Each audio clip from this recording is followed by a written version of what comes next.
नमस्कार विद्यार्थी मित्रांनो, शुभदा विद्यालय यूट्यूब चॅनलमध्ये पुन्हा एकदा आपल्या सर्वांचं मनापासून स्वागत. आज आपण इयत्ता 10वीच्या वर्गाचा जलसुरक्षा या विषयाचा तास घेत आहोत आणि या तासाला आपण जलसुरक्षेची अंतर्गत मूल्यमापन या संदर्भातलं संपूर्ण माहिती आणि प्रश्नपत्रिकासुद्धा उत्तरासहित सोडवणार आहोत. तत्पूर्वी मित्रांनो, आपण नवीन असाल, अजूनही चॅनलला आपण सबस्क्राईब केलं नसेल तर चॅनल सबस्क्राईब करून बेल आयकॉनवर क्लिक करा, म्हणजे नवीन व्हिडिओची नोटिफिकेशन आपल्यापर्यंत सहज पोहोचेल. इयत्ता 10वी बोर्डाच्या परीक्षेसाठी मराठी, हिंदी, इंग्रजी, गणित, विज्ञान, संरक्षणशास्त्र, शारीरिक शिक्षण या सर्व विषयांचं अंतर्गत मूल्यमापन असतं 20-20 गुणांचं. त्या संदर्भातले सर्व व्हिडिओ आपल्या चॅनलवर यापूर्वीच अपलोड केलेले आहेत. आपल्याला ते हवे असतील तर डिस्क्रिप्शन बॉक्समध्ये दिलेली प्लेलिस्ट अवश्य पहा. आजच्या तासिकेला आपण जलसुरक्षा या विषयाचे आपल्याला 100 पैकी 100 गुण कशा पद्धतीने मिळतील, कोणती श्रेणी मिळेल, किती मार्कांवर कोणती श्रेणी दिली जाते, या सर्व समस्यांची उत्तरं या ठिकाणी मिळणार आहेत.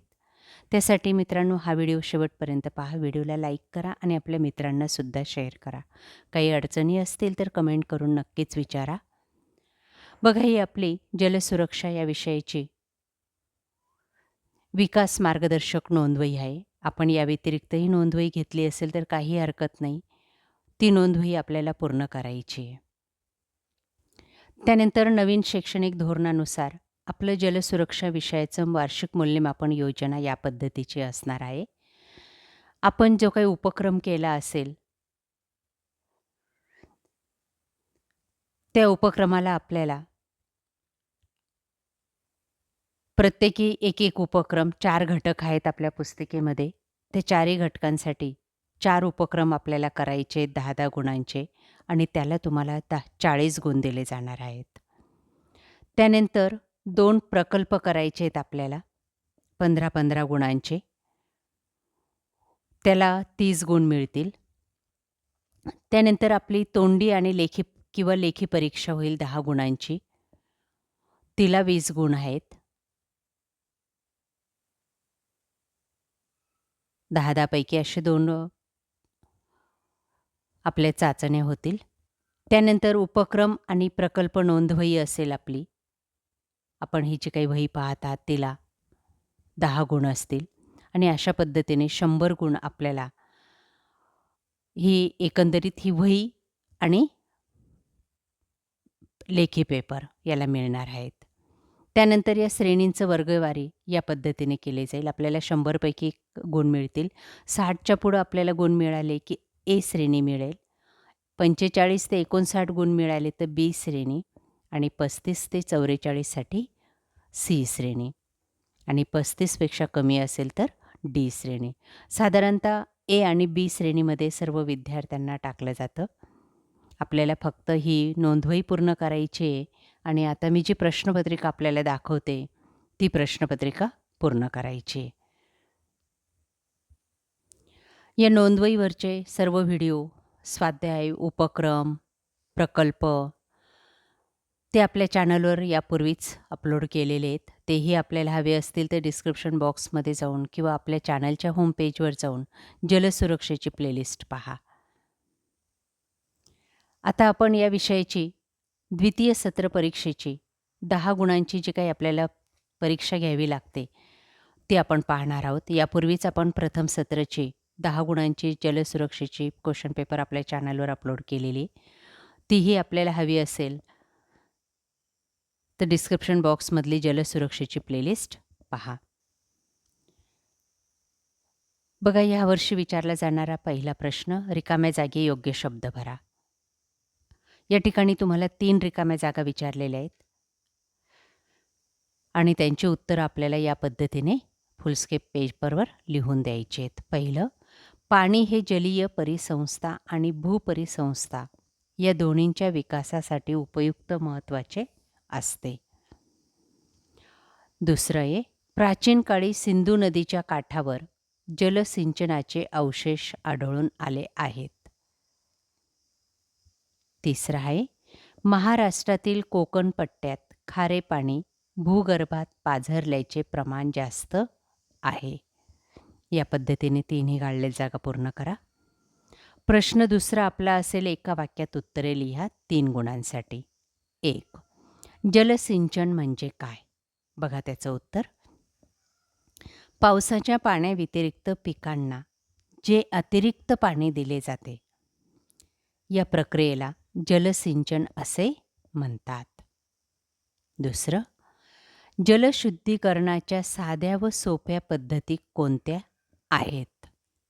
उत्तर, पाणी गाळणे, पाणी निवळणे, पाणी उकळणे, पाणी सूर्यप्रकाशात ठेवणे या जलशुद्धीकरणाच्या सोप्या पद्धती आहेत. तिसरं, जलसंधारणात कोणत्या गोष्टींचा समावेश होतो? उत्तर, जलसंधारणात पाणलोट क्षेत्राचा विकास, पाण्याचा पुनर्वापर, पाण्याचा काटकसरीने उपयोग, जल पुनर्भरण इत्यादी गोष्टींचा समावेश होतो. प्रश्न तिसरा, थोडक्यात उत्तरे लिहा 4 गुणांसाठी. 1. महाराष्ट्रात सर्वाधिक जंगले असणारा व सर्वात कमी जंगले असणारा विभाग कोणता? बघा त्याचं उत्तर. तो विभाग आहे नागपूर विभाग. आणि सर्वाधिक जंगले असणारा विभाग आहे नागपूर आणि सर्वाधिक कमी जंगले असणारा विभाग आहे मराठवाड्यातील औरंगाबाद. आणि महाराष्ट्रातला गडचिरोली हा सर्वाधिक जंगले असणारा जिल्हा आहे. दुसरं, जलशुद्धीकरण प्रक्रिया न केलेले नदीचे पाणी पिण्यास योग्य नसते असे का म्हटले जाते? त्याचं उत्तर, कारण जलशुद्धीकरण प्रक्रिया न केलेल्या नदीच्या पाण्यामध्ये भौतिक व रासायनिक पदार्थांचे प्रमाण ठराविक मात्रेपेक्षा कमी किंवा जास्त असते. तसेच पाण्याची चव, रंग, गंध व स्वच्छता चांगली नसते. यामुळे प्रक्रिया न केलेले नदीचे पाणी पिण्यायोग्य नसते. त्यानंतर तिसरं, शेततळे म्हणजे काय? ते कसे तयार केले जाते? त्याचं उत्तर, ढाळीच्या समपातळी बांधामधील साठवून जादा झालेले वाहते पाणी चराणवाटे बाहेर काढताना शेतकरी शेतामधील 30 मीटर, 20 मीटर, 3 मीटर आकाराच्या जमिनीत खड्डा करतात. याला शेततळे म्हणतात. याकरिता साधारणपणे 30 मीटर लांब, 20 मीटर रुंद आणि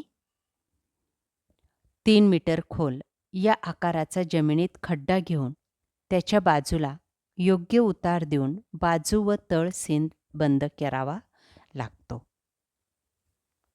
अशा प्रकारे विद्यार्थी मित्रांनो, आज आपण जलसुरक्षा या विषयाची अंतर्गत मूल्यमापनाची लेखी परीक्षा, उपक्रम कार्य आणि प्रकल्प कार्य या ठिकाणी उत्तरासहित अभ्यासलेले. आपल्याला नक्कीच ए श्रेणी मिळणार आहे. व्यवस्थितरित्या या व्हिडिओप्रमाणे कार्यवाही करा आणि यासारख्या इतर अंतर्गत मूल्यमापनाची व्हिडिओ पाहण्यासाठी डिस्क्रिप्शन बॉक्समध्ये दिलेली प्लेलिस्ट अवश्य पहा. काही अडचणी असतील तर कमेंट करा. थँक्यू.